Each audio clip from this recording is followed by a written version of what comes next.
Okay, and then step 3 is to keep connecting. So after you set up your primary network, you want to make sure you set a kind of a monthly goal. Okay, how many times do you want to be active in a group? How often do you want to be connected into LinkedIn? How often do you want to be checking and updating your profile? Okay, the number one sin I see people commit on social media is they set up their profile once and it never gets updated. Right? It just sits there and never gets updated.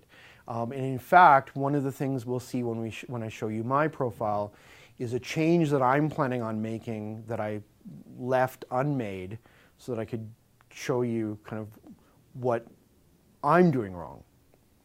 It's not that I'm doing wrong, not doing it wrong compared to the way the standard used to be, but I've since discovered a new piece of information that suggests that I might want to change my profile. And so I'm going to give you that hint, and I'm also going to show you on my own profile the kinds of difference it might make. Again, look for ways to contribute value. Make sure you invest some time, right? So don't get involved with social media if you're not going to spend some time actively participating. And then periodically make small adjustments to your profile.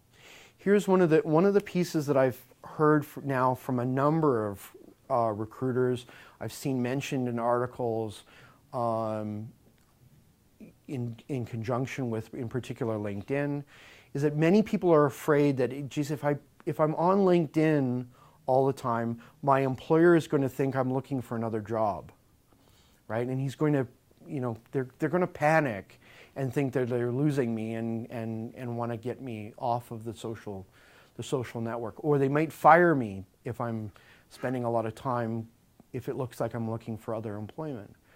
The key to avoiding that perception is to use LinkedIn as a professional network that you are continuously updating and working through.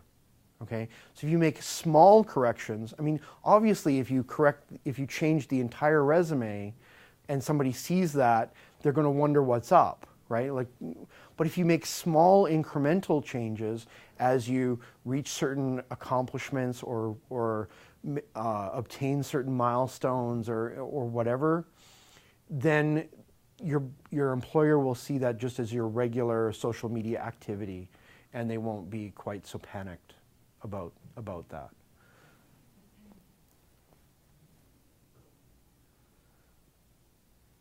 And then remember that networking is a form of investment. Okay, so like any other investment, if you want a return, you need to commit time and energy to growing your network. So you want to start early. Like any other investment, investing is like planting an oak tree, right? The best time to plant an oak tree was 100 years ago. Right? The second best time to plant an oak tree, right now. Right? Get started. You need to be patient, though. If you make demands too early of your network, then people will be resistant. Right? They'll be less interested in helping you. In fact, there's an article in Entrepreneur magazine this week about a woman who ran a JobLink site for in her city, and I'll leave the city nameless to protect the guilty in this case. And she had been really frustrated with people who are trying to connect with her on LinkedIn, and were asking for connections into her network and had no previous connection with her.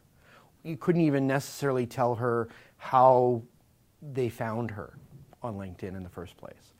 And she sent a bunch of really snarky emails to some of these applicants.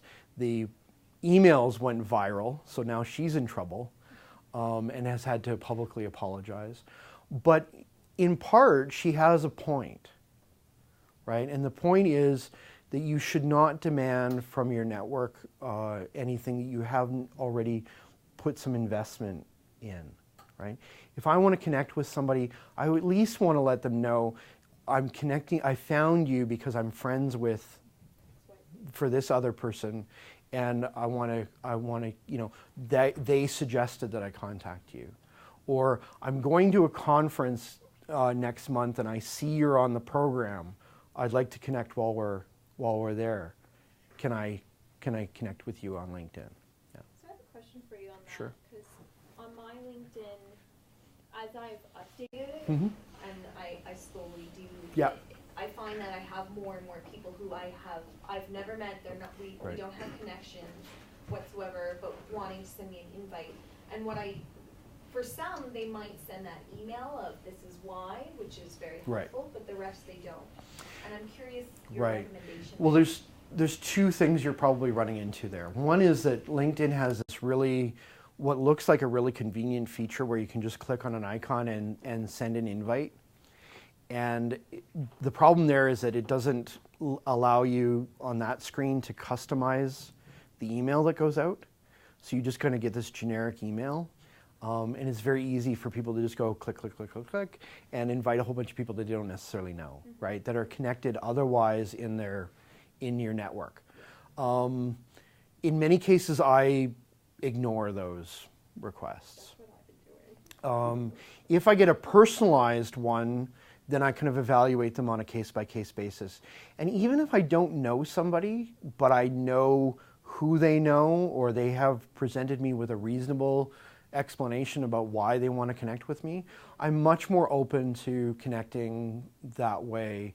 I'm not as guarded as some people are with their networks, but I can certainly understand why some people would want to be. And I have not ever received a complaint from somebody who is already in my network that they've been approached by somebody without my direct recommendation, right? If that ever happened, they would be out of the network as fast as I could possibly get them out, because I do protect my network that way. But I've never received a complaint that way yet. That's been my biggest concern, is just the network of letting someone Yeah. start spamming all your people. Yeah, Right? I also have I have my LinkedIn network. I have my Facebook friends. I have Twitter followers and people I'm following. But I also have people who are not connected into my social network, right? That are not officially part of that network. And some of those cases, I have, because of the nature of the relationship, I've kept them out of my network. Like I have a few people I know who I could phone up and ask for like fairly significant favors from, but I don't ever ask them to be part of my LinkedIn network because I don't necessarily want the rest of the people in my network to have immediate access to those people. It's kind of a case-by-case basis, and you kind of have to learn how to deal with it. And sometimes it's feedback from your own network that can help you with that information.